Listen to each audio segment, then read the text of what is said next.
Hallo Leute und ein herzliches Willkommen zum neuen Vlog für diese Woche. Ja, diese Woche sind wir spät dran. Heute ist schon Dienstag und ja, ich weiß gar nicht genau, wie spät es ist, aber es müsste gleich 9:30 sein. Ja, ich hatte einen Haufen Zeug zu erledigen, könnt ihr euch ja sicher vorstellen. Ich hatte ja nochmal ein Nachgespräch für meine neue Stelle. Das wird auf jeden Fall klappen, also zum 1.11. Und ja, dementsprechend das erstmal vorbereiten, viel Stress gehabt und so weiter und so fort. Und da musste man natürlich dann auch noch schauen, dass man, sage ich mal, ja, sich darauf konzentriert und ein bisschen die Nerven behält und so weiter. Ja, das ist jetzt auf jeden Fall hinter mir. Und das, was am meisten auf die Nerven geht gerade, ich muss ja 5 Wochen mit Arbeitslosengeld überbrücken. Und ja, das ist auch ein Irrsinn. Also ja, jetzt muss ich überall hinterherlaufen, 1000 Anträge zusammensammeln und ja, ich musste meinen alten Davor-Chef noch anschreiben und so weiter und so fort, dass ich dort überall diese Arbeitsbescheinigungen dann bekomme. Leute, also so ein Hickhack. Da ist man schon, also ich habe jetzt wirklich, ich habe diese Arbeitsbescheinigung schon bearbeitet für den alten Chef heute Morgen, also ja, heute Morgen am Computer. Und habe halt auch den ganzen Kram nochmal bearbeitet, den ich dort jetzt noch einreichen muss an Unterlagen. Also die ganzen Zeugnisse, Zertifikate, was weiß ich, was die alles haben wollen. Da habe ich schon zu Sarah gesagt, also für das bisschen Arbeitslosengeld, was wir, also was heißt bisschen, ist natürlich viel, ne? Aber was wir jetzt bekommen würden für die 5 Wochen, also ist das schon ein ganz schöner Arbeitsaufwand. Ich bin nämlich gerade auch schon hingefahren und ich hatte nämlich versehentlich, also ich bin schon registriert. Ich bin zwar noch nie arbeitslos gewesen, aber ich bin schon registriert. Das war jetzt noch von damals, wo ich hergezogen bin. Da habe ich mir ja einen Monat Auszeit genommen und da habe ich mich dann auf Anraten mehrerer Leute noch beim Arbeitsamt gemeldet, einfach damit diese Bescheinigung für die Rentenkasse halt durchgängig durchläuft und ich da nicht später irgendwelche Schwierigkeiten bekomme. So wie ich herausgefunden habe, hat das im Endeffekt nur für Probleme gesorgt damals. Und ja, man konnte halt ich habe im Prinzip, weil ich mich erst spät gemeldet habe, eine Sperre bekommen, aber ich habe gar kein Arbeitslosengeld gewollt. Also ich wollte nur, dass die Zeit erfasst wird und dass ich da eine Bestätigung habe für die Rentenkasse, ne? Und ja, das hat dann schon einen Haufen Probleme gemacht und da habe ich dann schon gar nicht mehr drüber nachgedacht. Auf jeden Fall, ja, an der Stelle kann ich auch sagen, für die Leute, die sich mal einen Monat Auszeit gönnen, ich habe damals auch Kontakt gehabt mit der Rentenkasse persönlich, mit der Mitarbeiterin dort. Natürlich würde ich jedem empfehlen, da selber nochmal nachzufragen, aber laut den Infos, die ich damals bekommen habe, ist es nicht relevant, wenn man jetzt einen Monat, sage ich mal, in einem ewig langen Beschäftigungszyklus mal einen Monat dann beschäftigungslos ist und das nicht sofort der Rentenkasse meldet. Das gibt dann später keine Probleme. Ich habe es so verstanden, dass alles über 5 Monate dann ein Problem wird. Aber, liebe Leute, an der Stelle wirklich, das sind auch alles nur Menschen. Die Menschen, von denen ich diese Informationen habe, die können auch Fehler machen. Also nehmt jetzt nicht das, was ich jetzt gerade gesagt habe, als Maßstab, sondern informiert euch bitte selber. Das ist ganz wichtig, weil es ist halt sehr viel auch Halbwissen unterwegs und so. Man weiß es halt im Endeffekt nicht. Und ich habe halt im Vorfeld von sehr vielen Leuten gehört, kümmere dich darum, das muss nachgewiesen werden, lückenlos und so weiter. Also so viel dazu. Auf jeden Fall bin ich deswegen schon registriert gewesen. Und dann habe ich schon gar nicht mehr dran gedacht. Und dann war ich gestern so übermotiviert und habe dann den Antrag bearbeitet, habe mich dann neu registriert und bin dann so durchgegangen und bin ich dann erst bei der Arbeitslosmeldung stutzig geworden, dass da keine Einträge und so, weil das war eigentlich im Computer schon hinterlegt. Ja. Und dann habe ich das dann abgebrochen und dementsprechend musste ich dort dann jetzt hin. Ich musste ja auch noch einen langen Nachweis über meine Krankheitsgeschichte verfassen und so weiter. Also was man da alles haben muss, das ist einfach unglaublich. Aber gut, wenn die damit arbeiten müssen, ich kann es nicht beurteilen. Ich stecke da ja auch nicht drin. Ich meine, im Prinzip kann man die Daten von den Arbeitgebern und so bei den anderen Behörden erfragen. Das können die Behörden ja unter sich machen. Aber gut, ich weiß jetzt auch nicht, wie das mit dem neuen Datenschutzgesetz ist und unter den Behörden untereinander und so. Da habe ich keine Ahnung. Da will ich auch gar nicht so viel Ahnung von haben. Auf jeden Fall musste ich jetzt dahin, habe dann Bescheid gesagt. Ich habe versehentlich nochmal registriert und dass wir das dann löschen mussten oder löschen müssen, ne? Und ja, da konnte sie jetzt aber noch nicht sehen. Aber ich muss ja sowieso noch die Arbeitsbescheinigung einreichen. Das heißt, ich fahre am Donnerstag nochmal runter in die Stadt und kümmere mich, im Krankenwagen, naja, es ist einfach unglaublich. Also, ja, dann sind wir gestern Abend nach Hause gekommen und ja, dann war die Straßenlaterne wieder aus. Also, die war die Abende davor schon aus, aber wir sind immer erst in der Dämmerung noch draußen gewesen und haben halt gedacht, vielleicht geht die später an, weil die war noch so ein bisschen am Leuchten. Gestern waren wir sehr spät. Gestern hatte Sarah ja noch Abendschule und dementsprechend ja, konnte man gestern sagen, die Straßenlaterne ist defekt. Das heißt, ich werde jetzt gleich auch noch mal einmal zur Stadtverwaltung fahren und werde dort melden, dass diese Straßenlaterne defekt ist, weil ich halt einfach Angst habe. Es ist ja eine unübersichtliche Kurve dort, wo unser Briefkasten steht. Das könnt ihr vielleicht so ein bisschen nachrekonstruieren, wenn ihr den Blog verfolgt. Da ja, ist eine sehr dunkle, sehr unübersichtliche Kurve und gerade dort dann kein Licht zu haben abends, wenn dann die alten Leute noch so unterwegs sind und so, das ist nicht so gut. Also da müssen die sich dann kümmern. Das heißt, das werde ich jetzt gleich machen. Gerade war ich auch einkaufen, habe noch ein bisschen Wasser geholt und ein bisschen Blumenkohl. Ja, fürs Mittagessen quasi.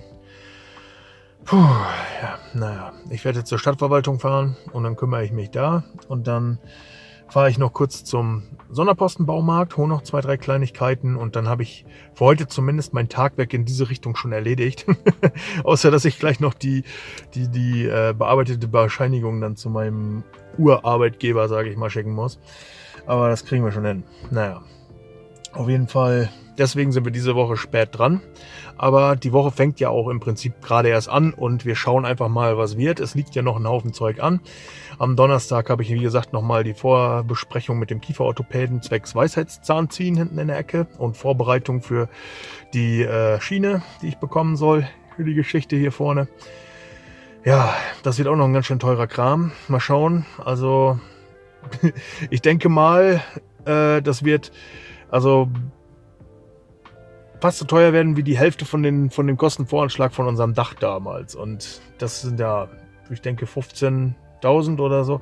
Das ist ganz schön teuer. Also ich werde mir da noch eine zweite Meinung einholen und mal da ein bisschen drüber reden, dass man da vielleicht was sparen kann, weil ja, ich muss ja nicht hübsch sein, sage ich mal. Da kann man dann lieber sinnvolle Sachen machen, wie Geld für die Kinder später zurücklegen oder Sachen fürs Haus, für die Zukunft dort dann halt investieren und nicht in Schönheitsideale. Ich meine, da pfeife ich drauf. Also von daher, naja. Aber wir schauen mal. Wenn der zweite Zahnarzt dann sagt, das ist medizinisch notwendig, dann muss ich es leider machen lassen. Aber naja, wir gucken einfach mal. Gut, ich würde sagen, dann war es das erstmal soweit und mal schauen. Ich werde jetzt erstmal den ganzen Kram erledigen und dann sehen wir uns später wieder. Wann genau das heute sein wird, weiß ich noch nicht, aber ja, bestimmt heute. Also bis dann, ciao. Ja, liebe Leute, da ist schon wieder Mittwoch. Ich wollte gestern noch was filmen für euch, aber konnte leider nicht, denn die Kamera wollte nicht. Da habe ich keine Ahnung, was damit los ist. Und dann habe ich mir gedacht, filme ich mit dem Handy, mit dem guten Handy, was ich normalerweise dabei habe, wenn ich irgendwo kein Stativ oder so habe. Und ja, das ist gestern dann runtergefallen. Noch zusätzlich. Jetzt ist über Nacht das Display schwarz geworden und jetzt ja, habe ich im Prinzip nur noch hier dieses super alte Handy, was ich ja immer noch benutze für Telefonanrufe und WhatsApp und so weiter. Auf jeden Fall ja, konnte ich dann gestern nicht mehr filmen. Jetzt bin ich heute Morgen extra auf den Dachboden gestiefelt.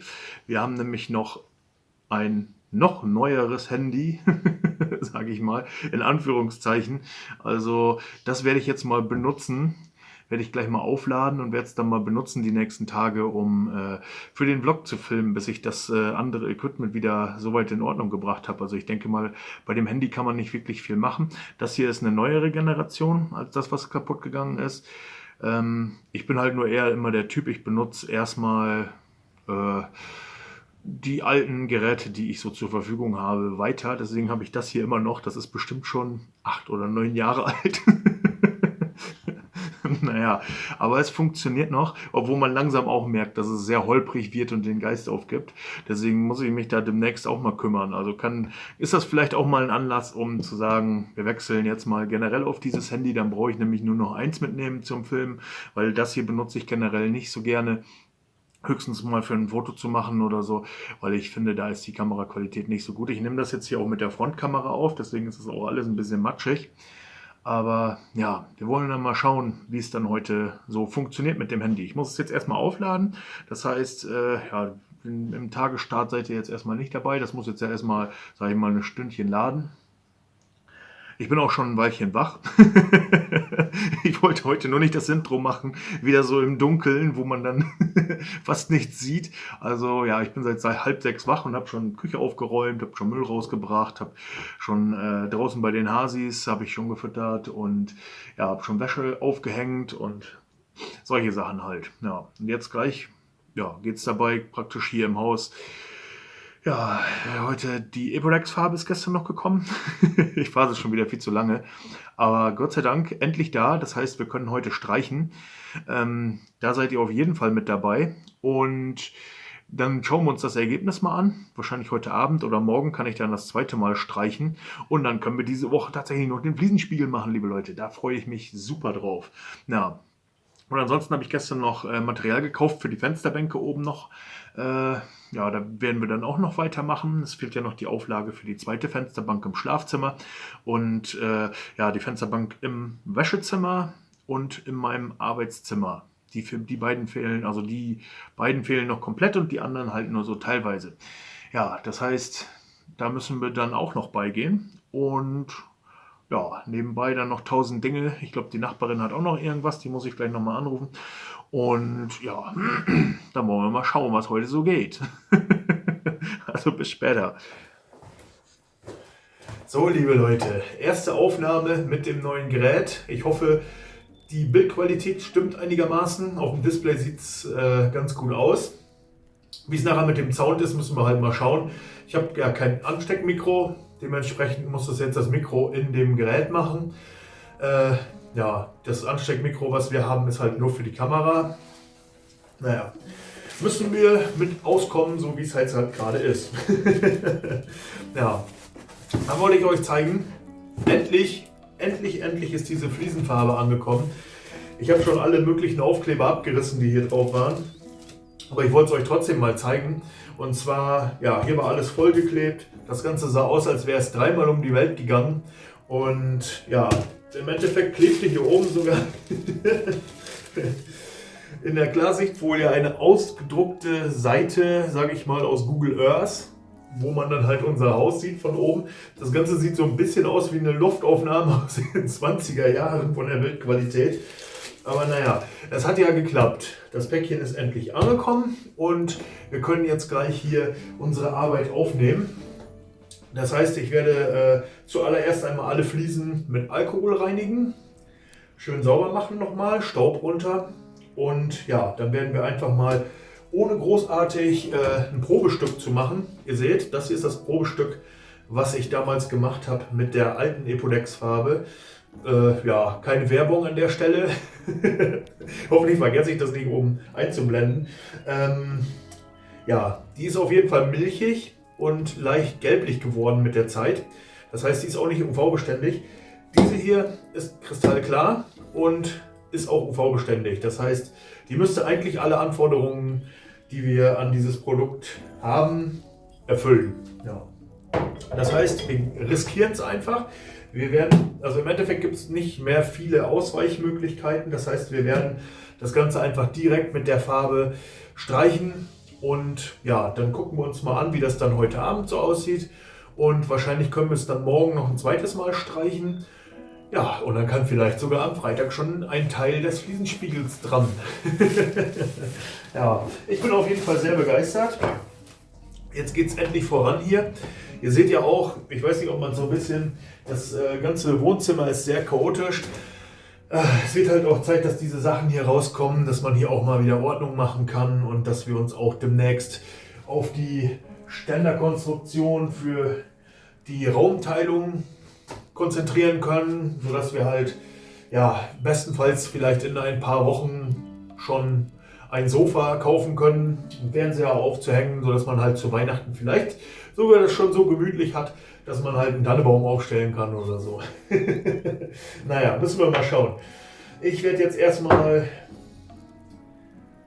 die Fliesen sauber machen, werde vielleicht schon so ein bisschen von dem alten Kram hier, was wir nicht mehr brauchen, wegräumen und dann werden wir das Ganze streichen. Also bis später.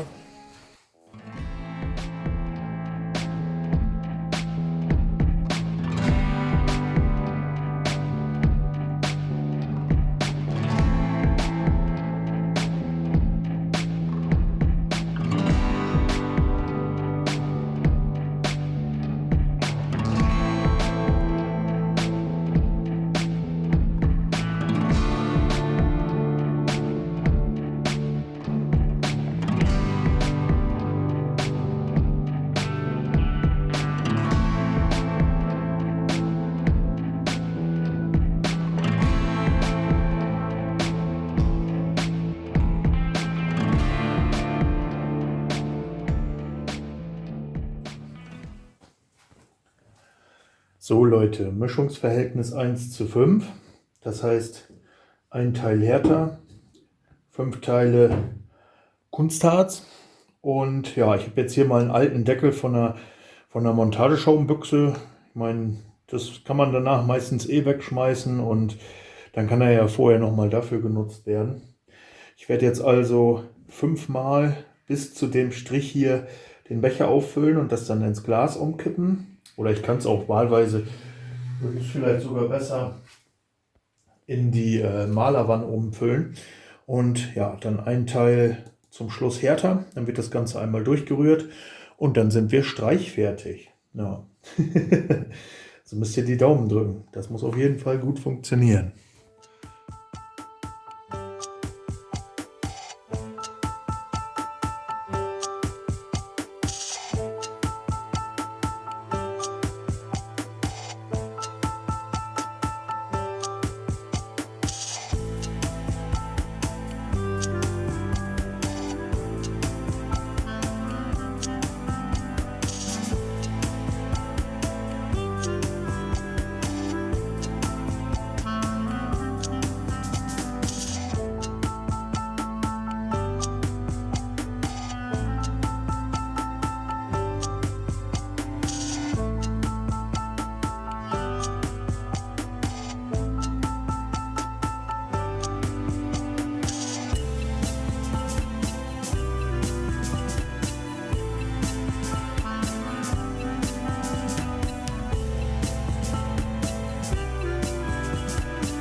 So Leute, der erste Anstrich ist fertig.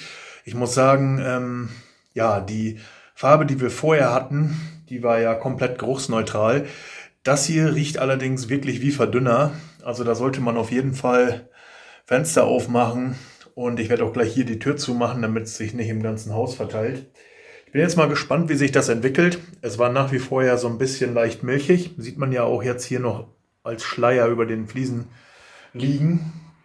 Das heißt aber nichts. Das wird auf jeden Fall transparent, laut Herstellerangabe.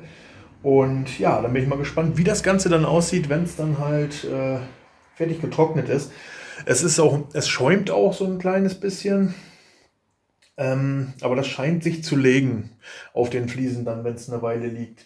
Also hier sieht man es ja zum Beispiel, das ist jetzt hier alles spiegelglatt. Hier vorne habe ich gerade nochmal nachgestrichen, deswegen sind hier wieder ein paar Bläschen zu sehen. Aber ich denke, so alles in allem, ja, setzt sich das. Sieht auf jeden Fall sehr gut aus. Ja. Jetzt bin ich mal gespannt, ob es nachher genauso glänzt wie hier an dieser Stelle. Naja, wir werden sehen. Ja. Jetzt muss es erstmal trocknen. Und wir machen in der Zeit irgendwas anderes. Also bis später.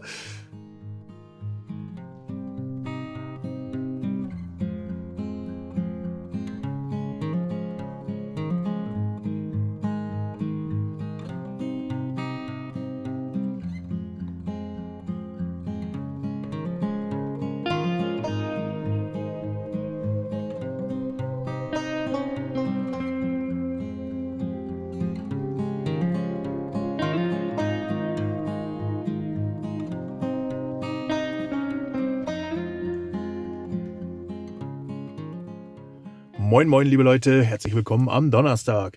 Ja, heute liegt ein bisschen was an. Zum einen müssen wir zuerst mal ein paar Termine abarbeiten. Ich muss jetzt noch mal zur Arbeitsagentur fahren, noch ein, zwei Sachen klären. Dann ja, habe ich noch einen Termin, sage ich mal, also ich muss noch einkaufen, generell noch ein bisschen Wasser holen noch und ein bisschen Obst und Gemüse. Ja, dann muss ich noch zum Rossmann fahren und ein paar Fotos entwickeln. Ich habe gestern bei der Nachbarin mal, sie wollte ihren Garten fotografiert haben so ein bisschen und ja, dass sie das halt, sie hat halt viele Brieffreunde, sage ich mal, oder Bekannte, mit denen sie halt dann Briefe schickt, noch ganz altmodisch und da wollte sie da ein paar Fotos reinmachen. Haben wir gestern gemacht und ja, das muss ich jetzt gleich mal entwickeln. Ich wollte heute Nachmittag dann nochmal zu ihr fahren und ihr dann die Fotos bringen. Ja, und dann habe ich ja im Anschluss daran noch einen Termin beim Kieferorthopäden für den Weisheitszahn hier oben, wo bei der letzten Arzt- oder Zahnarzttermin rausgekommen ist, dass dort eine Wurzelbehandlung fällig wäre, wovon ich überhaupt nichts mitbekommen habe, dort hinten in der Ecke. Also es ist ganz hinten der letzte, also logischerweise als Weisheitszahn der letzte. Und ja, dann auch noch ganz hinten, wo man halt kaum bis gar nicht hinkommt, weil es so weit hinten im Kiefer ist. Also ja, da haben wir auch schon gesagt, da fackeln wir dann nicht, da machen wir das weg. Ja, und generell muss ja die Vorbereitung getroffen werden dann für die Implantate. Aber da müssen wir dann immer noch gucken, ob wir das überhaupt machen. Also ich werde jetzt erstmal dorthin fahren, werde erstmal dort alles besprechen, dann den Kostenvoranschlag abwarten und ja, wenn der halt deutlich über 10.000 Euro ist, dann ja, ihr wisst ja, wir leben ja auch in Krisenzeiten, sage ich mal. Wir haben noch genug am Haus zu tun und da wäre es halt relativ doof, jetzt das ganze Geld für sowas auszugeben, wo man halt keinen Mehrwert hat. Ne? Deswegen werde ich mir da auf jeden Fall noch eine zweite Meinung einholen. Dann auf der Grundlage, dass ich halt so wenig Geld wie möglich ausgeben möchte und dass es nur darum geht, dass es halt ja gesund ist, aber halt nicht, muss nicht unbedingt schön aussehen. Ja. Ich habe jetzt gerade eben auch schon die Vögelchen dort gefüttert.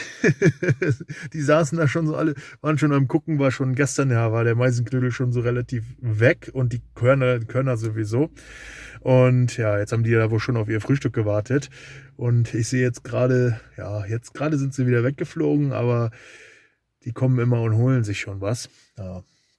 Das ist schon eine schöne Geschichte. Naja, gut. Ich würde sagen, wir fahren jetzt erstmal los, denn im Anschluss daran, wenn wir dann wieder hier sind, müssen wir noch einiges erledigen. Unter anderem 2 Fensterbänke, 3 Fensterbänke fertig machen, was ich ja schon angekündigt hatte. Dann müssen wir die Fliesen nochmal streichen. Dann müssen wir die weißen Fliesen auch nochmal streichen, weil das jetzt ja hochglänzend ist. Müssen wir die anderen auch nochmal streichen. Ja, das ist so das Hauptziel für heute. Und alles andere ist dann Bonus. No.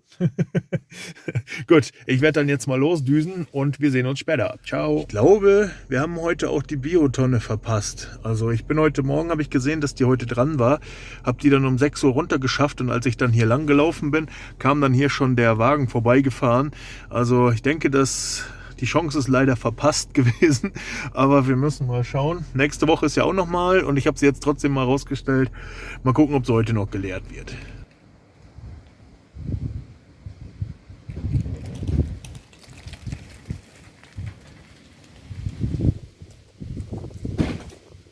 So, liebe Leute, wir sind soweit. Ich habe jetzt mal die weißen Fliesen, die wir für den Fliesenspiegel brauchen, in die Küche gelegt, weil wir ja sonst keinen Platz hatten. Und ich dachte ja eigentlich, mach so ein Intervall von 2 Tage, so dass man halt, ja, morgen hätte die anderen Fliesen weggetan und diese dann hergelegt. Aber ich dachte, naja, ich rühre jetzt einmal nochmal dieses Farbenzeug an und dann streichen wir es in 1. Dann müssen wir halt die Fenster aufmachen, ein bisschen lüften.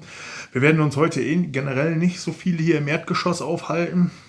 Wir wollen ja noch die Fensterbänke machen. Ich muss noch zur Nachbarin und ja, generell noch ein paar Besorgungen, Apotheke etc. pp. Dementsprechend, ja, denke ich, geht das schon in Ordnung. Also das sind die nicht bemalten, nicht bemusterten Fliesen, die jetzt einfach nur noch mal einen weißen glänzenden Rand bekommen sollen. Und ja, zusätzlich habe ich dann jetzt hier nochmal 2 Matten von diesen Fliesen gelegt, sodass ich ja quasi noch jede Menge Ersatzfliesen dabei habe. Also es müsste locker ausreichen, aber wie gesagt, ich habe ja auch noch 2, 3, ich glaube 4 Stück zusätzlich grün gemacht damals, nur zur Sicherheit. Und ja, hier liegen auch noch mal 2 weiße Matten, ansonsten ist alles beim Alten. Ich habe es jetzt gerade noch mal entstaubt und ja, jetzt rühre ich noch mal die Farbe an und dann werde ich alles in einem Rutsch noch mal streichen. Dann kann das hart werden und dann sind wir, was Fliesenstreichen angeht, durch.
Christian macht gerade unser neues Fensterbrett ready. Und in der Zeit geht sie, glaube ich, ins Bett. Oder noch nicht? Ich habe bei Zooplus nämlich dieses Katzenbett bestellt. Denn wie ihr ja vielleicht schon gesehen habt, haben wir im Schlafzimmer. Oh, ich will den Moment festhalten, falls sie reingeht. Aber sie steckt nur ihren Kopf rein. Die geht da heute Abend bestimmt. Also das Spielzeug scheint zu gefallen. Das ist eigentlich eine Tasse, die ist gerade umgefallen. Ich kann es euch gleich nochmal richtig zeigen. Ich will ihr das jetzt bloß nicht wegnehmen, wenn sie gerade da so am was auch immer ist. Die steckt irgendwie ihren Kopf nur rein. Das ist eigentlich so Knisterspielzeug. Aber was ich eigentlich sagen wollte, ich will die Kamera jetzt nicht runternehmen. Wartet mal, ich versuche es mal so aufzufangen irgendwie. Wartet, naja, dort hinten. Seht ihr ja, da haben wir so ein Banner. Nee, Banderole, das ist der Name. Mit Sonne, Mond und Sterne und so. Und da dachte ich, ist dieses Mondbett mit einem Sternkissen dazu einfach die perfekte Bettchenidee für Schlafzimmer für Flocke. Und vielleicht ist da irgendwie Katzenminze mit eingerieben oder so. Ich habe keine Ahnung. Auf jeden Fall habe ich gedacht. Kann sein. Das wäre auf jeden Fall eine gute Idee, damit die erwartungsvollen Katzenbesitzer sofort Erfolge sehen. Ja, das mag ich. Und dann, weil also Minka braucht ja, seitdem sie die Schilddrüsenüberfunktion hat, kriegt sie ja Medikamente und sie braucht spezielles Futter. Deswegen haben wir das bei Zooplus bestellt. Keine Werbung, weil es dort am günstigsten ist, das spezielle Futter, was wir brauchen. Es gibt es auch auf Amazon und auf anderen Händlern, aber wie schon gesagt, bei Zooplus war es am günstigsten. Und weil wir das jetzt ja schon eine Weile machen, seit ein paar Monaten, habe ich da ein paar Punkte gesammelt. Und von den Punkten gab es dieses Knisterspielzeug, was ich dazu geholt habe. Das Kratzen des Christian hier, beziehungsweise dieses Ritsch mit dem... Ich will die Silikonfuge machen, damit wir morgen ölen können. Und deswegen muss ich das ein bisschen abkleben hier. Mhm. Sonst packt Flocke immer ihren Hintern dort oben. Da darf sie heute nicht drauf. Da darf sie heute nicht drauf. Oh je. Aber ich glaube, sie ist da gerade sowieso ein bisschen beschäftigt. Ich möchte ihr ja gern noch so einen kleinen Po-Untersatz weben. Ich zeige euch dann auch meinen Webstuhl. Das hatte ich nämlich auch. Was war das denn? Oh, sie hat gerade so komisch mit den Beinen gezuckt, als hätte sie... Weiß ich nie. Mein Webstuhl, der ist jetzt gerade in meinem Arbeitszimmer. Das müsste ich halt erst rausholen. Den haben meine Eltern nämlich mal für mich gebaut gehabt, weil ich hatte so einen kleinen Webstuhl. Das erzähle ich euch alles dann nachher, wenn ich den Webstuhl zeige. Das ist dann bestimmt morgen oder so. Weil heute muss ich selber noch ein bisschen aufnehmen. Und ich möchte die Vögelchen draußen noch füttern gehen. Aber ich bin gerade erst fertig geworden mit der Arbeit. Und ich dachte, beziehungsweise Christian hat jetzt gerade eben den Karton vom Zooplus, nicht vom Zooplus, von der Filiale geholt, diesen Zooplus-Karton so. Und das, weil ich so lange schon darauf warte, also so lange auch nicht, ein paar Tage, eine Woche vielleicht, ich weiß nicht genau, war ich jetzt so heiß drauf, das auszupacken. Bin ein bisschen enttäuscht, weil ich dachte, sie springt sofort ins Bett rein, weil es normalerweise immer ihr Ding ist, so Sachen, die so flauschig und schön aussehen, wie Kissen und so. Da packt sie normalerweise sofort ihren Hintern drin. Aber in dem Bett war sie noch etwas skeptisch. Aber ich freue mich, dass sie sich über die Spielzeuge so ein bisschen freut zumindest. Und dass die so ein bisschen high machen. Ich mache mal kurz eine Pause. Und dann stelle ich die Spielzeuge mal auf, weil jetzt gerade ist sie ja nicht damit beschäftigt. Und dann zeige ich euch mal, was da dabei gewesen ist. So, da bin ich wieder. Flocke guckt ein bisschen erwartungsvoll. Ich habe ihr gerade hier noch ihre Spielzeuge weggenommen. Deswegen guckt sie ein bisschen sauer. Aber hier, schaut mal, diese kleine Tasse. Ist die nicht süß mit dem Dino drauf? Wenn sie nicht will, dann klaue ich sie ihr. Finde ich aber super süß. Dann gab es noch diesen Fischi. Dann noch so einen kleinen Dino. Dann so eine Shrimp-Version und ein Donut. Und das Herzchenkissen, das war hier eigentlich zum Bett dazu. Oder ist zum Bett dazu. Das ja eigentlich ein Mond sein soll. Hier hinten ist auch noch ein Herzchen. Sternchen, oh Gott. Ja, und dann sind noch ein paar Snacks. Dreamies waren nämlich im Angebot im Zooplus und besonders die Käse-Dreamies sind ihr absolutes Lieblingsessen. Und deshalb habe ich das Angebot ausgenutzt und habe dort Fat Dreamies bestellt.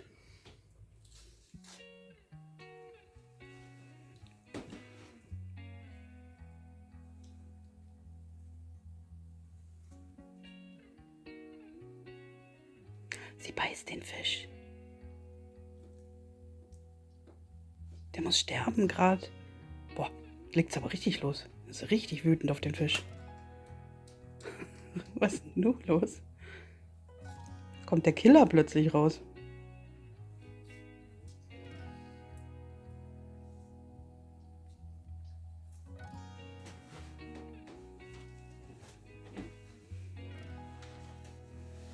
Ist sie jetzt drin gewesen? Mhm. Bloß in ihren Kopf in diese Lücke da reingesteckt und ein bisschen rumgetrampelt. Oh, jetzt hat sie das Licht gesehen vom Fenster. Aber jetzt muss der Fisch wieder dran glauben.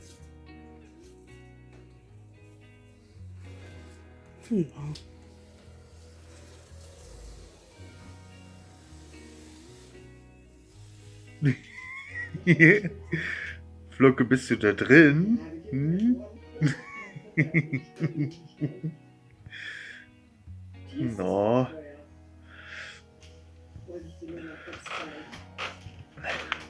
Dann komm mal her. Dann komm mal her. Ja. Oh.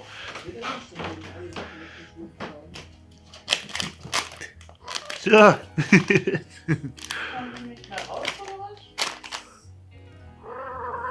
Ja, da schüttelst du dich, ne? Hallo Leute, herzlich willkommen am Freitag. Ja, da haben wir wieder einen kleinen Sprung gemacht. Da ist direkt mal wieder Freitag. Ja, bin gestern Nachmittag noch unterwegs gewesen. Wie gesagt, bei der Nachbarin. Wir haben noch was um Fotos gekümmert. Die haben dort noch einen kleinen Wasserschaden. Da habe ich dann noch den Klempner angerufen und so weiter und so fort. Ja, und dementsprechend ist es dann auch später geworden. Und dann bin ich nachher noch vor dem PC, habe dann noch ein bisschen was gemacht und ja, dann ins Bett. Naja, auf jeden Fall neuer Tag, neues Glück. Die Schwiegereltern kommen gleich. Sarah ist auch schon hier am Werkeln, die macht gerade ihr Frühstück. Und ja, mal schauen, was der Tag heute bringt. Also es liegt auch einiges an. Wir haben vielleicht die ganzen Gardinen schon zusammen, sage ich mal, für hier vorne. Oben im Kinderzimmer, dann Wäschezimmer und Schlafzimmer. Da bin ich schon sehr gespannt, wie das aussieht. Und ja, dann gucken wir einfach mal, was sonst noch so wird. Wir müssen ja immer noch 2 Fensterbänke machen, liebe Leute. Also eine Fensterbank bei mir im Arbeitszimmer und eine Fensterbank im Wäschezimmer. Mal gucken, ob ich da heute beigehe. Ich muss euch nachher auch noch mal ein Update von den Fliesen geben. Die sind sehr, sehr gut geworden. Also die sind auch schon so weit trocken, dass man drüber fühlen kann und dass das nicht mehr klebrig ist. Wir lassen sie trotzdem noch mal einen Augenblick mal weiter trocknen. Ich denke mal, ich werde mit dem Projekt dann morgen anfangen. Ja, gut, liebe Leute, da würde ich sagen, dann starten wir jetzt mal was und wir sehen uns später. Ich weiß, ich habe euch am Montag schon mein Frühstück gezeigt und das ist ja kein Foodblog, aber ich fand es heute irgendwie besonders schön, deswegen wollte ich euch zeigen. Ich habe heute die 250 Gramm Naturjoghurt wieder genommen, habe aber nur die halbe Tüte von dem Smoothie Bowl Mix, wie auch immer man das nennen möchte, reingetan, weil die volle Tüte, das war so viel, das konnte man gar nicht aufessen. Dann habe ich Blaubeeren drüber geschmissen, ein bisschen zart bitter, Granola, wie möchte man das auch immer nennen. Und obendrauf ist nochmal Nussmus mit Kokos. Voll cool. Also, das schmeckt ein bisschen wie Raffaello. Nicht ganz so süß, trotzdem lecker. Falls ihr auf sowas Bock habt, probiert das gerne mal aus. Schmeckt übelst lecker.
dir das an.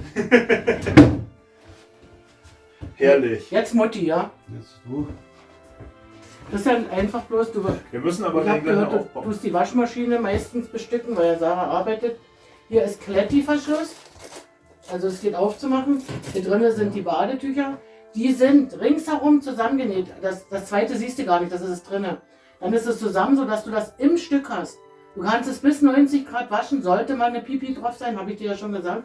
Und du kannst es vollkommen im Trockner trocknen lassen. Frotti, 10 Kilo zu viel auf den Rippen. die Mutter, Klaus. Ja. Du musst das machen, Christa. Warte, ich geh weg. Ah, das passt locker. Mehr als genug Platz. Ja, nicht? Frei. Warte, ich gucke auch noch mal von hier. Ja, ich denke, ich werde ja nicht so viele Ordner, werde ich hier, also vielleicht reicht ja eine Etage oder so. Weil ich werde, wenn ich das durchsortiert habe, werde ich das, was ich nicht immer brauche, ja oben. Kannst du trotzdem auf zwei verteilen. Ich würde nicht eine von der Deko her voll machen und die andere nicht. Dann mache doch hier, hast du ja schon stehen, machst du bis hierhin und dann machst du eine Teilung mit der Eule, hier so ungefähr. Und dann stellst du vielleicht irgendwie noch 3 oder 4 dort. Und dann machst du daneben Deko noch irgendwie, was du hast. Kommt ja bestimmt noch mehr oder so. Aber eine Reihe komplett voll. Bücher kann man auch Kannst du noch genauso, reinstellen. na freilich. Ja.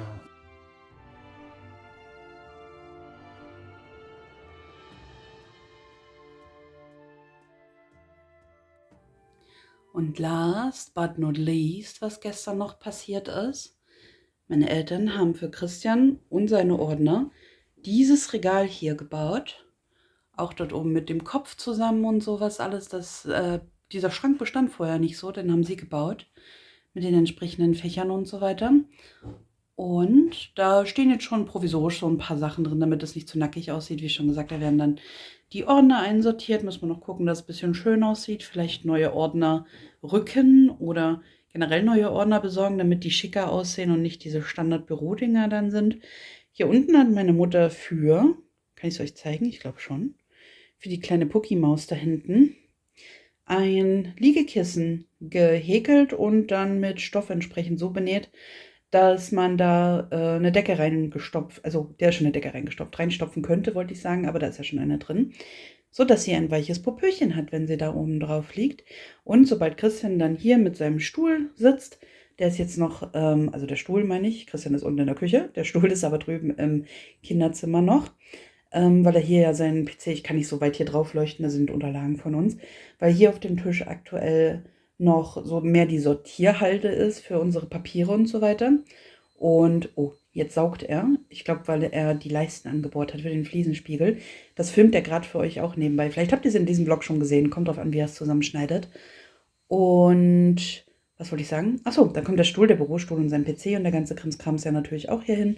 Und dann hinter ihm entsprechend die Ordner oder was auch immer er alles dort noch einsortieren möchte. Diese kleinen Eulenfreunde, die gerade die Bücher dort halten, haben meine Eltern auch selber gemacht.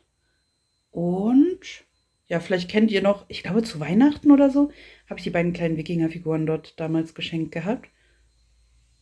Und das hier drüben ist ein ganz altes Bild von Christian mit den Gefallenen des Ersten Weltkriegs.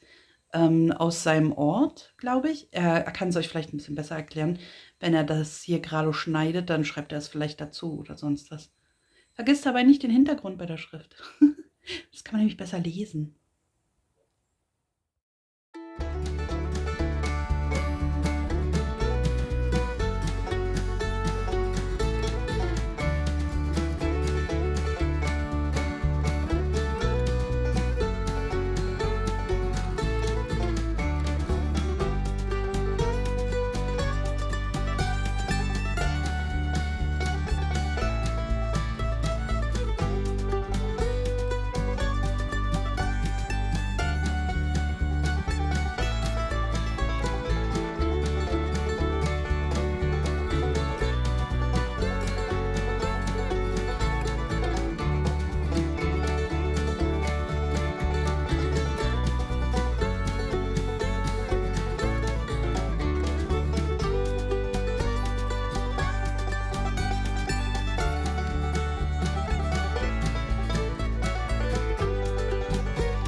Morgen, es ist Samstag früh und ich freue mich so, zum einen, weil es Samstag früh ist und zum anderen, weil ich euch gern unsere Wäschezimmer, nennt man das Gardinenstange trotzdem? Das dort oben auf jeden Fall präsentieren möchte. Vielleicht erinnert ihr euch davor noch daran, dass hier eine nackige Wand war. Also schon bewachsen mit den Lindenblättern, aber nackig ansonsten. Und jetzt haben wir hier schöne Vorhänge, eine Gardine und diesen Kasten da oben dran. Finde ich schön. Kann man noch zuziehen in der Theorie. Kann man aber auch lassen. Und was ich euch auch noch zeigen wollte, ist hier unten diesen kleinen... Moment, ich muss das Bandchen mal kurz aus der Seite nehmen. Diesen kleinen Laternengeist. Der ist so alt, den haben wir damals gebastelt, als meine Nichten, die jetzt schon 20 und älter sind, noch Kinder waren. Kleine Kinder. Wow, sage ich euch, der ist 15 Jahre bestimmt mindestens schon alt, ich weiß es nicht genau. Aber den haben wir damals gebastelt mit noch mehreren anderen Laternen zu Halloween, wer hätte das gedacht. Und meine Eltern haben den jetzt mitgebracht, als sie uns gestern besucht haben, um dieses Werk hier zu vollbringen mit Christian zusammen. Ich habe nebenbei gearbeitet und konnte dann am Ende quasi immer die Ergebnisse anschauen. Und da haben sie den auch mitgebracht. Hat natürlich ein bisschen gelitten, sieht man ja dort an der rechten Kante, aber das finde ich nicht schlimm. Ich habe unten noch ein paar Lichterchen, muss ich mal dran denken, dass wir heute Abend das Licht reinmachen und ich euch zeige, wie es dann da durchleuchtet. Dann möchte ich euch noch die neuen Gardinen von unserem Schlafzimmerfenster zeigen. Das sieht jetzt nämlich aus wie eine wunderschöne Fensterbraut, oder? Mit dem Blümchen oben drauf und dem Schleier davor. Das wird aber alles noch gerafft nach links und nach rechts. Ich wollte euch quasi nur den Progress zeigen. Und dann kommt mein Vorhang da oben drüber, den haben meine Eltern gerade noch zum Vernähen und so weiter. Das sind solche dunkelblauen Verdunklungsvorhänge, die hervorragend zu dieser Banderole, hat Christian übrigens gesagt, Bordüre, so ist es. Ich habe es, glaube ich, Banderole genannt, ne? Dieses Ding halt hier, was hier oben ist, wie auch immer. Falls ihr es besser wisst, wie es heißt, schreibt es gerne in die Kommentare. Auf jeden Fall sind da auch Sterne und ein Mond drauf oder mehrere Monde. Oder sind da nur Sterne? Ich glaube, da sind nur Sterne drauf. Wir werden es sehen. Seid genauso gespannt wie ich, denn ich habe diese Vorhänge schon vor über einem Jahr oder so gekauft. Und dann wird das hier rechts und links, wie schon gesagt, gerafft. Der Vorhang noch oben drüber. Und dann haben wir wunderschöne Schlafzimmerfenster. Ein kleiner Blick am Morgen raus in den Hintergarten. Ja, nicht unbedingt das beste Bild, weil das Fliegenfenster davor ist. Aber so habt ihr einen kleinen Einblick, wie das hier draußen gerade aussieht. Auf dem Vogelhaus ist eine Sonnenblume, erkennt man jetzt nicht so richtig, damit die Vögel daraus picken können. Die haben wir von meinen Eltern bekommen. Und da hinten ist Topinambur. Und da kommt jemand mit dem Hund gelaufen, deswegen müssen wir weggehen. Ich glaube, ihr habt es schon mal gesehen, aber falls nicht, wollte ich es euch noch mal schnell zeigen, weil ich euch gerade die Eulen im Regal gezeigt habe. Da haben hier meine Eltern auch eine kleine Pinnwand gebastelt mit, passend dazu, oh, ich werfe Schatten, kleinen Eulenfreunden hier drauf. Super süß. Wenn ich noch vergessen habe zu zeigen, ist diese kleine Katzenlady hier, die gerade nicht fokussieren will. Da, ein bisschen ist sie. Hier ist gerade schlechte Lichtverhältnisse, deswegen sieht man das ein bisschen schlechter vielleicht. Die ist rosa, passt damit hervorragend in mein Zimmerchen. Und hier oben dieses Love, das ist noch von Christian zu meinem Geburtstag. Das steckte da drin. Ist eigentlich essbar, aber Dinge, die hübsch aussehen, kann man doch einfach nicht essen, oder? Die Mietz. Ja, liebe Leute, und da ist jetzt plötzlich auch schon wieder Samstag. Ja, was soll ich sagen? Also gestern habt ihr ja gesehen, was wir gemacht haben. Das war eine Riesenüberraschung mit diesem Regal. Also einfach unglaublich. So ein bisschen wusste ich ja schon, was da kommen soll. Aber dass das einfach so fantastisch ist, da hätte ich jetzt überhaupt nicht mit gerechnet. Also ja, ich habe auch noch eine ganze Weile dort gesessen, habe mir das nochmal in Ruhe angeschaut. Und ich finde, das passt einfach so super in diesen Raum rein. Also das ist einfach klasse geworden. Ja. Also auf jeden Fall riesengroßes Dankeschön an euch beide an dieser Stelle. Das ist einfach wieder mal noch mal einen draufsetzen. Ich habe schon gesagt, wenn es später hier durchs Haus geht, die Hälfte der Möbel habt ihr halt selber gebaut. Das ist einfach unglaublich. Also ja, da weiß man einfach nicht, was man sagen soll. Das war eine Menge Arbeit und ja, ich weiß es auf jeden Fall sehr zu schätzen. Also Ja. Da müssen wir uns auf jeden Fall auch mal was Schönes für euch einfallen lassen. Also unglaublich. Ja. Naja. Auf jeden Fall. Ja, bin ich gestern nicht mehr dazu gekommen, das einzuräumen. Ich hatte gestern, ja, ich weiß nicht, ich bin gestern Morgen noch aufgewacht. Oder ich bin gestern Morgen, als ich aufgewacht bin, hatte ich schon so Magenschmerzen. Das ist dann irgendwann nur nach 2 Stunden mal weggegangen. Und dann ging es über den Tag, aber es war immer die ganze Zeit so ein bisschen flau. Und ja, gestern dann nach dem Mittagessen, ich habe ja gestern nicht gefrühstückt, und dann nach dem Mittagessen, die Stunde, da war es dann auf einmal dann so, dass es dann ja vom Magen in die unteren Regionen dann praktisch gewandert ist. Und ja, dementsprechend ja, bin ich dann gestern ja noch ein paar Mal häufig im Bad gewesen, sag ich mal so, ganz vorsichtig, und bin zu nichts mehr gekommen. Also ja, das war schon nicht so schön. Aber irgendwann gegen Abend oder so war es dann weg. Wahrscheinlich, wo alles ja durchgewandert war. Naja, auf jeden Fall, ihr seht es schon, ich stehe in der Küche. Ich habe jetzt gewartet, weil ab um 7 kann ich draußen mit der Säge arbeiten. Wir werden jetzt mal schauen, dass wir das hier mit dem Fliesenspiegel angehen. Ja, ich habe mir überlegt, hier unten kommt ja eine Leiste davor. Praktisch, ja, kann ich euch ja hier zeigen, dann seht ihr die Leiste auch direkt. Diese Leiste, die müssen wir noch höhentechnisch ausgleichen. Das bedeutet, ich werde gleich mal schmale Brettchen schneiden in Höhe der Leiste. Ich wollte eigentlich Fliesen schneiden und die dann so anpassen, aber ich denke, das hier ist noch eine bessere Lösung. Und zwar werde ich einfach die ja, ungefähr so hochschneiden. Ich weiß gar nicht, was die 2,5, 3, aber ich denke 2,5, je nachdem, das muss ich mir gleich nochmal messen. Und dann werde ich die ja, Holzleiste dort anschrauben. Und dann kann auf dieser Holzleiste praktisch der Mosaikstein geklebt werden. Und das Ganze muss dann erstmal, ja, sage ich mal, ein Stündchen härten oder 2. Das liegt einfach daran, dass diese Mosaiksteine viel schmaler sind als diese dicken Fliesen. Und dementsprechend brauche ich da ein bisschen mehr Kleber. Und die Reihe Mosaiksteine bildet ja auch die Grundlage für den gesamten Fliesenspiegel. Das heißt, es muss halt schon ein bisschen anziehen, damit halt nicht, wenn ich dort diese Fliesenabstandshalter, Dreiecke draufsetze, damit das nicht absackt. Ja. Und dementsprechend habe ich mir jetzt gedacht, machen wir das so. Ich werde das fertig machen. Ich setze diese Reihe Mosaiksteine für den kompletten Fliesenspiegel. Und dann werde ich, ja, dann müssen wir praktisch noch ein paar Besorgungen erledigen. Das passt dann ganz gut in den Zeitraum. Beim Einkaufen werde ich dann sozusagen auch noch mal ein paar Fliesenkeile holen. Ich habe noch eigentlich genug, aber ich habe ein bisschen Angst, dass es nicht ganz reicht. Deswegen werde ich dann noch welche holen. Und ich denke, wenn wir dann wiederkommen, dann ist das soweit hart geworden. Und dann können wir uns um den ganzen Rest kümmern. Also ich bin schon gespannt, wie weit wir heute kommen.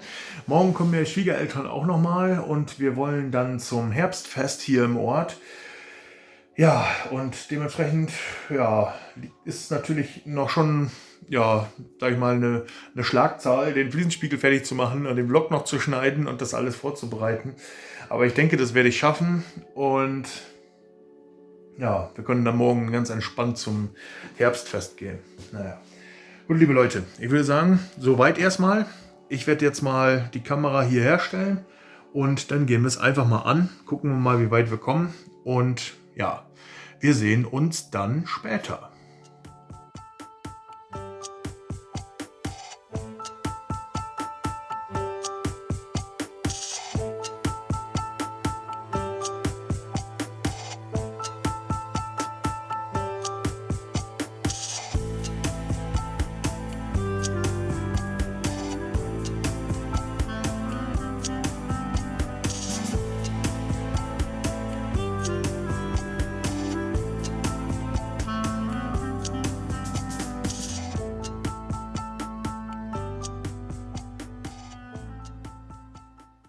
So, ich habe jetzt mal diese Leisten hier vorgeschnitten.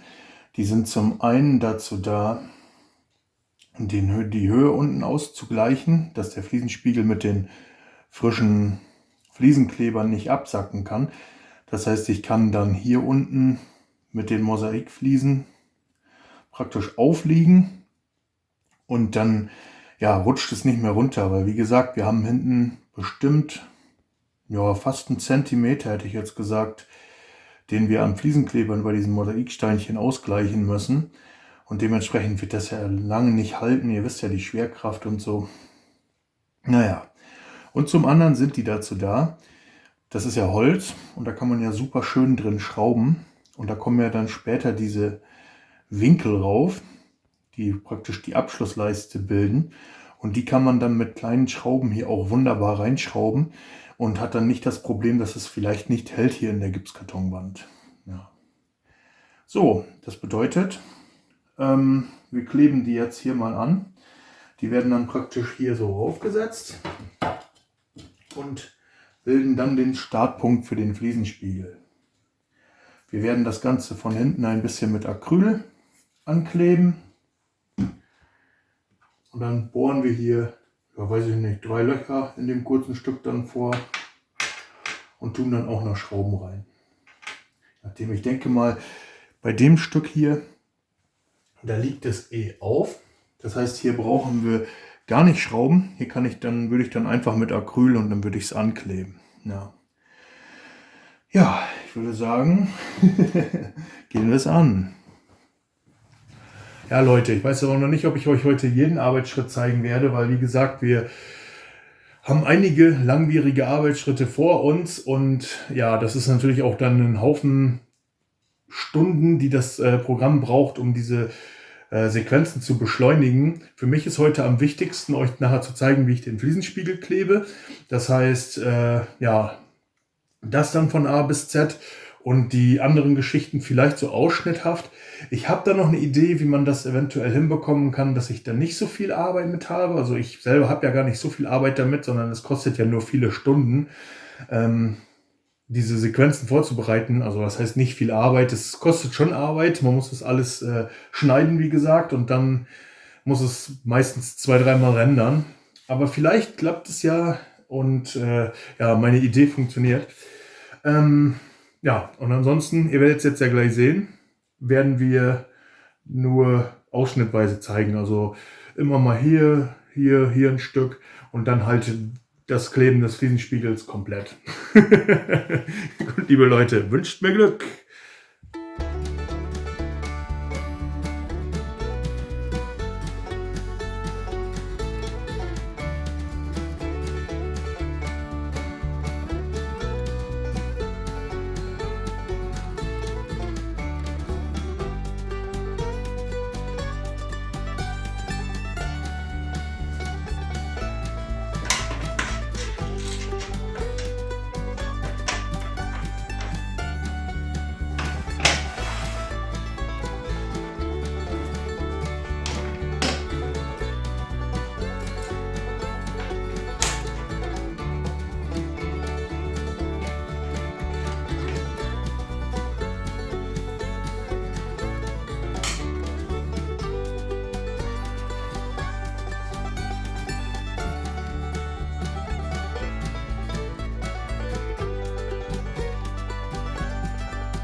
So, liebe Leute, da war leider zwischendurch mal der Akku leer. Das habe ich gar nicht gemerkt. Also ungefähr, als ich die letzten Fliesen hier gemacht habe, müsste es ausgegangen sein. Und dann habe ich hier halt das hier noch alles gemacht und dann habe ich es erst gemerkt.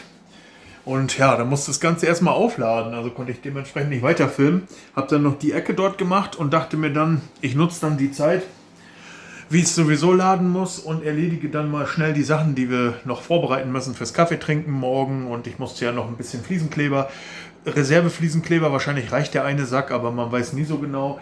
Und dann natürlich unsere Fliesenkreuze, 2 Packungen, 2,5 mal 2,5. Also ja, das müsste ungefähr das Maß sein von der Fuge. Ja, und jetzt, ihr hört schon, die Mikrowelle. Ich mache jetzt gleich erstmal schön Mittagspause. Es ist jetzt um 1. Genau genommen fast schon 1:30.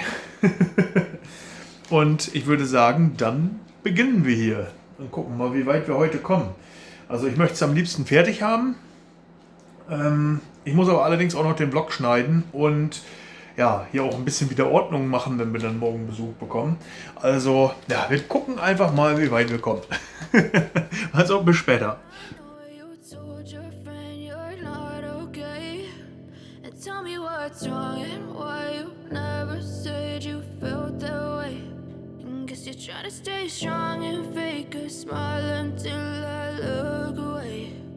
But I've known you too long, it hurts to watch your blue eyes fade to gray as you fade away,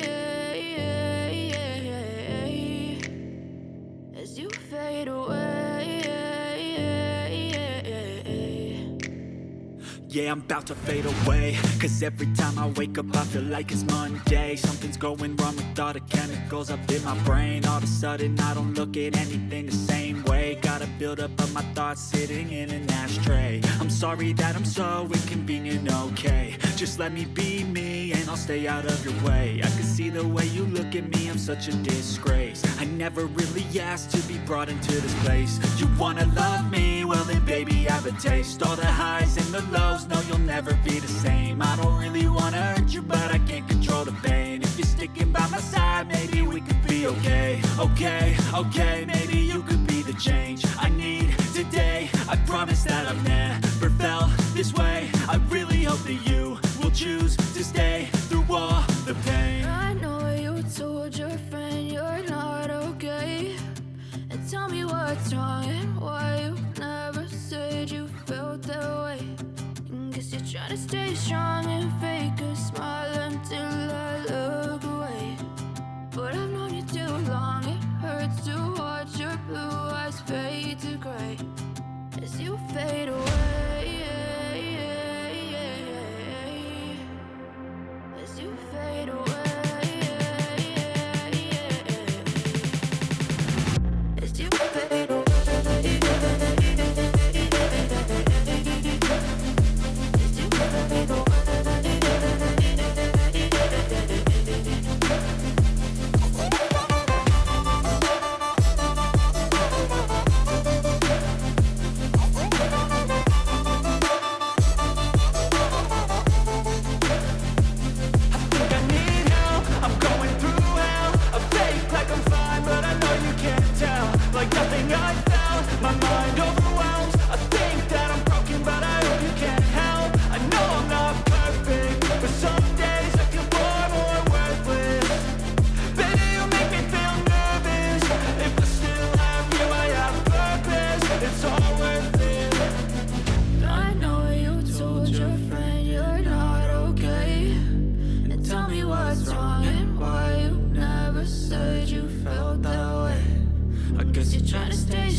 Guckt mal, es ist zwar noch ein bisschen sehr hell draußen und da drüben geht jetzt auch genau ein roter Mann entlang.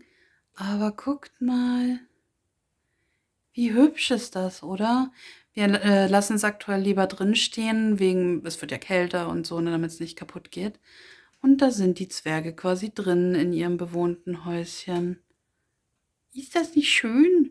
Ich bin verliebt. Ich find's toll. Und das ist im Halbdunkel betrachtet Christians fertig gemachtes Fensterbrett. Und das ist im ganz dunkel betrachtet die Flocke, die man eigentlich gar nicht wirklich sieht. Naja. So, liebe Leute, leider müssen wir an der Stelle für heute Feierabend machen. Wie ihr sehen könnt, das hier ist es geworden. Plus die unteren Fliesen und links und rechts vom Fenster, das habe ich jetzt nicht extra noch gefilmt.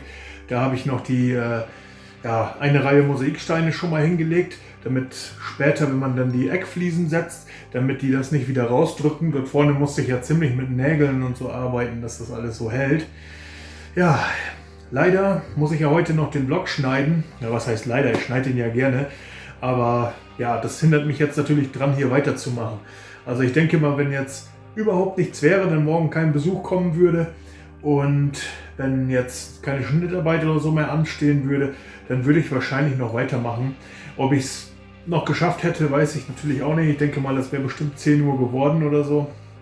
Naja, ist auf jeden Fall schon mal richtig krass zu sehen, wie die Fliesen aussehen, jetzt, wenn die wirklich an der Wand sind. Und ja, ich muss sagen, gefällt mir sehr gut. Das ist auch sehr gut geworden bis hierher.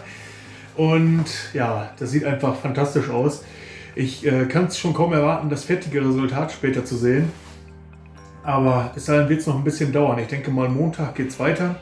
Da werden wir hier links und rechts die beiden Fensterleibungen machen, also die beiden Ecken.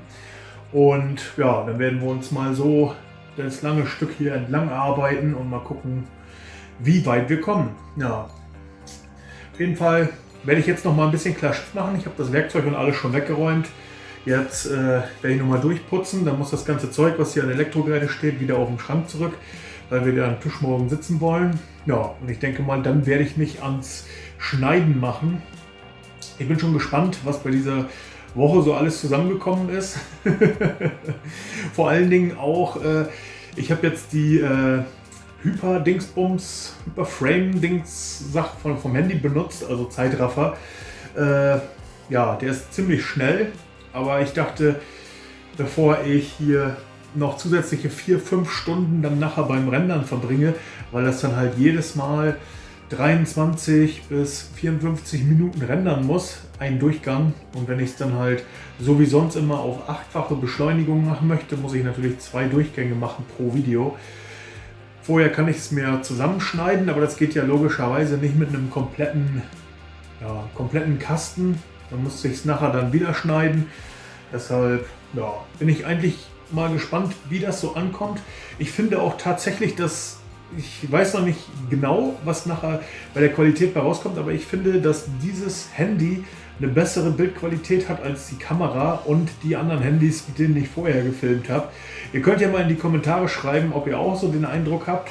Dann würde ich erstmal ausweichstechnisch für die nächste Zeit, sage ich mal bis Weihnachten oder so, auf diesem Handy dann weiter vloggen. Und ansonsten müsste man dann mal nach Alternativen schauen. Ja. Naja, auf jeden Fall sind wir damit dann auch schon am Ende für diese Woche angekommen. Das war ziemlich viel los. Den ganzen Teil davon konnte ich ja leider nicht filmen. Aber ja, ich hoffe, es hat euch trotzdem gefallen. Wenn ja, lasst einen Daumen da, lasst ein Abo da. Schreibt in die Kommentare, was auch immer ihr auf dem Herzen habt. Wenn ihr noch ein paar Tipps habt hier für die Fliesen oder generell irgendetwas gesehen habt, wo ihr denkt, oh, das könnte man vielleicht anders machen. Das ist vielleicht so, vielleicht bisschen einfacher oder dann sagt es einfach. Und ja, natürlich könnt ihr auch alles andere, was ihr auf dem Herzen habt, in die Kommentare schreiben. Wir gucken auf jeden Fall ab und zu mal rein. Ja, und ich würde sagen, dann vielen Dank fürs Zusehen. Ich hoffe, ihr seid nächste Woche wieder mit dabei. Ich wünsche euch einen tollen Start in die neue Woche, beziehungsweise wir wünschen euch einen tollen Start in die neue Woche. Und ja, bleibt gesund und wir sehen uns. Ciao!